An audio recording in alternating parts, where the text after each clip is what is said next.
Di konten kali ini kita akan membicarakan tentang hentai, salah satu media hiburan dewasa di Jepang yang tentu saja tidak asing di telinga penggemar anime dan manga. Aku bakal coba bahas sedikit sejarahnya dan faktor apa saja yang mempengaruhi hentai hingga ke zaman modern. Ingat, konten ini bertujuan untuk memberikan insight terhadap sesuatu yang mungkin aja belum kalian ketahui. Oke, langsung aja kita mulai pembahasannya. Hentai secara umum dikenal sebagai anime manga yang bersifat pornografi. Tidak hanya anime manga, tetapi juga meliputi game, novel, gambaran, dan lain-lain. Jadi hentai sebagian besar ini bersifat visual. Nah, hentai sendiri ini diadopsi dari kata hentai seiyoku. Hentai seiyoku memiliki arti penyimpangan seksual secara bahasa di Jepang. Tentunya karena perkembangan bahasa, kata hentai ini akhirnya tidak hanya ditujukan kepada penyimpangan seksual, tapi bisa juga ditujukan kepada sifat atau tindakan yang dianggap aneh.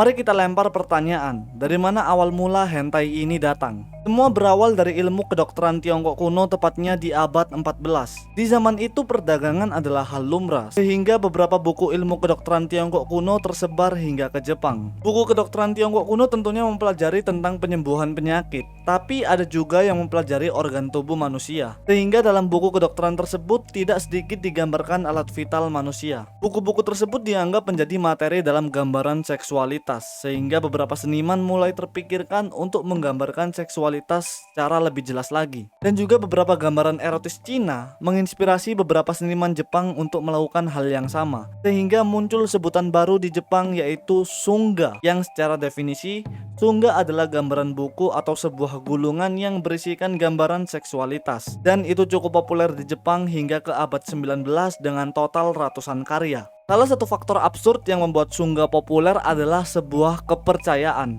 yang mana di abad tersebut masyarakat Jepang meyakini jika Shunga dapat berfungsi sebagai jimat yang dapat melindungi dari bencana. Bahkan di zaman itu beberapa samurai menyembunyikan Shunga di balik sirahnya untuk melindunginya dari kejahatan. Terus apa gunanya samurai? Shunga sudah menjadi salah satu seni khas Jepang saat itu, dan Shunga semakin menjadi populer karena karya-karya milik Moronobu Hishikawa. Kemudian semakin populer lagi karena karya-karya milik Saikaku Ihara yang menerbitkan Shunga genre percintaan. Dan ketika memasuki periode Edo, Shunga mulai dicap sebagai karya yang bersifat negatif. Tapi beberapa orang dan seniman mengatakan jika Shunga memiliki dampak positif sebagai pengetahuan seks bagi pasangan yang baru menikah.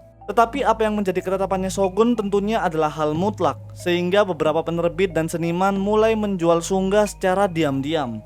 Dan mereka hanya memasukkan nomor tersembunyi dalam Shunga supaya penulis, seniman, dan penerbitnya tidak diketahui. Dan tak lama Jepang memasuki era kekaisaran Meiji, yang saat itu sedang terjadi revisi hukum Ritsuryo, atau lebih dikenal sebagai restorasi Meiji, dengan perubahan hukum dan politik secara drastis. Sehingga pemerintahan saat itu mulai mencoba menghentikan ide-ide dari barat, pornografi, dan hal-hal yang bersifat kritis terhadap kekaisaran dan pemerintahan Jepang. Dan hal itu membuat orang-orang yang menjual Shunga akan mendapat hukuman, dan barang-barang seperti Shunga dan sejenisnya akan disita. Dan tak lama kekaisaran Meiji, yaitu Mutsuhito, meninggal, dan tahtanya diturunkan kepada putra mahkotanya, yaitu Yoshihito. Dan pemerintahan Yoshihito ini dikenal dengan periode Taisho. Periode Taisho ini bisa dibilang salah satu era awal mula Jepang modern, sehingga beberapa karya bersifat pornografi seperti Shunga mulai bergeser ke gaya modern. Karena pergeseran, otomatis penggunaan kata Shunga tidak digunakan lagi saat itu. Dan juga periode Taisho ini bertepatan dengan munculnya era industri anime manga, sehingga beberapa studio dan penerbitan mulai muncul di Jepang. Dan saat itu terdapat sebuah proyek animasi pendek bernama Suzumi Bune yang diproduksi pada tahun 1932.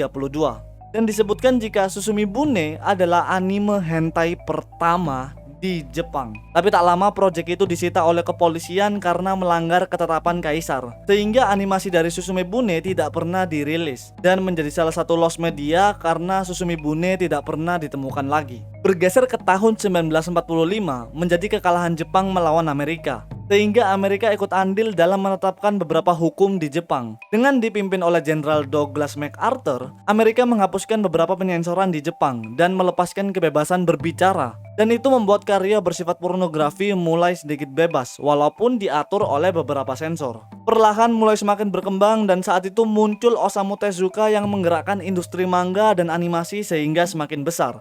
Sehingga memunculkan banyak seniman baru sampai munculnya Hideo Azuma yang dijuluki sebagai Father of Lolicon karena beberapa karyanya menggambarkan hentai versi lolicon.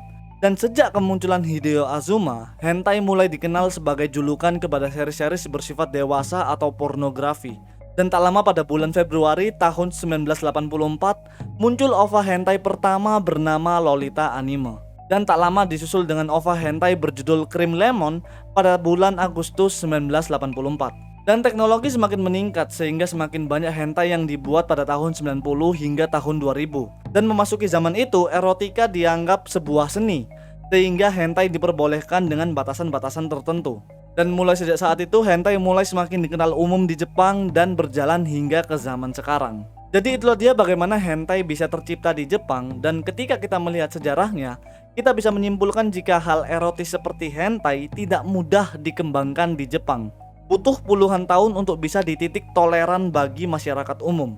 Jadi perkembangan hentai itu tidak semudah seperti yang kita pikirkan. Jadi sampai sini bagaimana menurut kalian? Semoga bisa menjadi informasi baru buat kalian dan semoga bisa tetap menghibur. Terima kasih yang sudah menonton.